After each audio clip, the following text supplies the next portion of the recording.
if you think you have what it takes to climb something, then you'll go try it. And if you go try it, you'll probably do it with enough effort. But if you talk yourself out of it before you even get a chance to try, then, you know, you've already lost pretty much. You've already, like, given up. Good.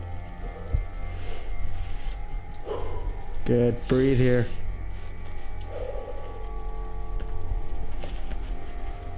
Nice. Get it. Come on. Come on, Ethan.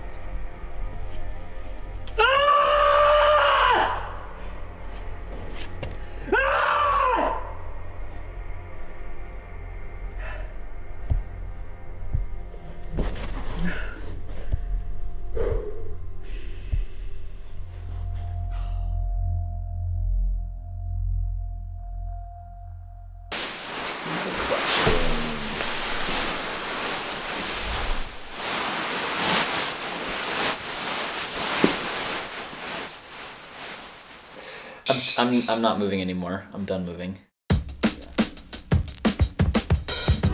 In the beginning, I saw the nest in a video and I thought it looked amazing. I was just like, this is the sickest line I've ever seen. When I hiked up to it in person, I was like, oh my God, this thing is incredible. It's just so pure and there's no other holds on the wall.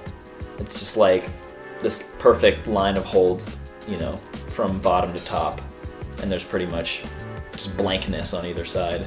The nest starts out what is for me a 9-move V8 to this one rail. From there you have to do a big iron cross to the start of the stand start. To get to the stand start hold is about V11, with the crux of the V11 being the move to the stand start hold. The nest basically can be broken up into two parts, basically like a V11 to a V13. It's a V13 that feels really low percentage at first, and then you can sort of learn the subtleties of it and dial them in and do it with consistency.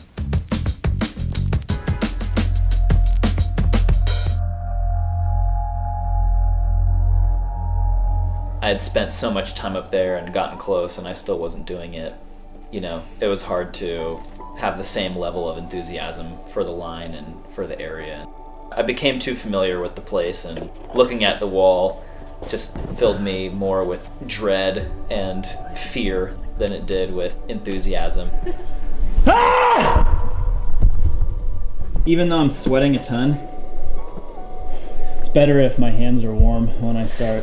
I had to keep digging for that curiosity, and I had to keep trying. There were so many times where I wanted to give up, but I just like held on to little scraps of hope. And, you know, friends would encourage me to keep trying when I told them I wanted to give up, when I felt like I had hit a wall, when I was like plateauing with my progress or making reverse progress. It was really hard not to give up a few times, but I always knew in the back of my head that I was capable of doing it. So I guess like that idea, you know, kept me going back day after day.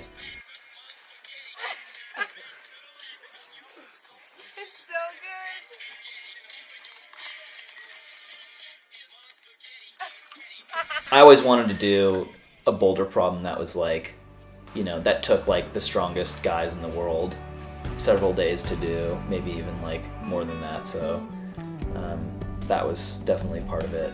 Just wanting to do something that was legit hard, like something that, you know, it's like benchmark V15 or whatever.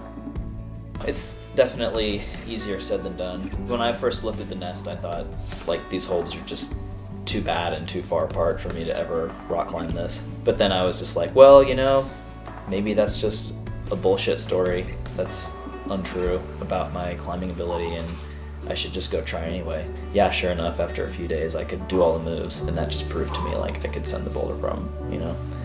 Yeah, I think like if you're inspired by something, you're gonna have the motivation to put in the work. And if you have the motivation to put in the work, then you won't give up and you'll just keep trying.